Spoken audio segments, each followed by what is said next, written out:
Thank you, Mr. Chairman. In the Malinowski killing, did you say you're deferring to and waiting for this investigation from the Arkansas State Police? The Arkansas State Police has referred the matter to the district attorney's office. It's my understanding from public statement. You've been deferring until that to take any action yourself. Is that right? That would be our normal course of action if there's a pending criminal investigation. In order to make sure that we preserve the integrity of that investigation, we let it proceed. Yes. So that's a criminal investigation only. They'll decide the scope. My understanding is they're investigating to see. That's a criminal investigation. Let's stay on my question. That's a criminal investigation. It's an investigation to see whether Arkansas law was violated, is my understanding. That's called a criminal investigation, right? They're a criminal law enforcement agency. Don't filibuster me. Straightforward. I'm not filibustering.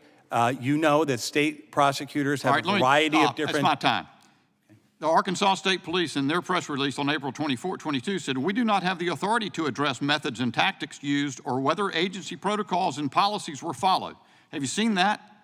I've seen the press release that they have. You've seen that? Correct. So you're deferring action on questions of methods and tactics until you see what Arkansas does with the criminal investigation? That is the normal standard thing that we do, because if you start interviewing witnesses, if you start talking to people in the middle of a criminal investigation, very quickly people start talking about the fact that the integrity of that investigation. Mr. Dettelbach, it's very important to respect the ongoing investigation. Mr. Dettelbach, in the Brianna, did you watch yesterday's hearing by any chance? I did not have a chance to watch all of yesterday's hearing. I watched. Did you watch some of it? I watched some of it. Well, in the Louisville situation with Breonna Taylor, the Metropolitan Police Department there fired its first officer within 90 days of the incident. They were doing that as a matter of their management responsibility.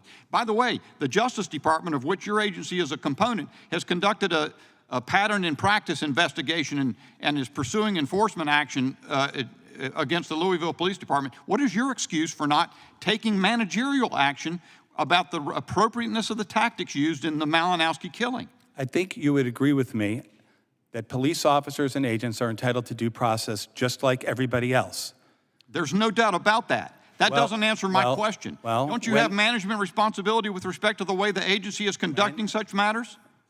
When we can, based upon the review, and I don't expect it to be a lengthy period of time, we would conduct use of force review as we do in every matter like this that occurs, and we will do that in this case as we do in every matter. Well, what's soon enough? They acted in Louisville within 3 months. What's soon enough?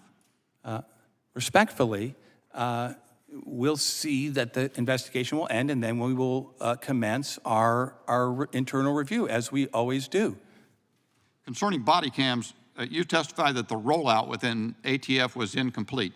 Is it your testimony that the rollout has not extended to ATF personnel in Arkansas, and that's the reason they didn't have body cams?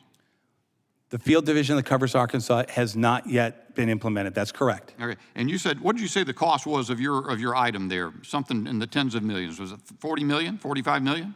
This isn't the downstream cost, because there's huge data costs, as you know, with this. But the initial implementation cost, the request in the budget is $37.5 million. 37 million. So I understand your budget is about 1.7. Well, your budget's about 1.7 billion. So if my calculator is right, that's about 2.6% of your budget. You couldn't find 2.6% of your budget to catch up with common practice among also resource-constrained city police departments all over the country?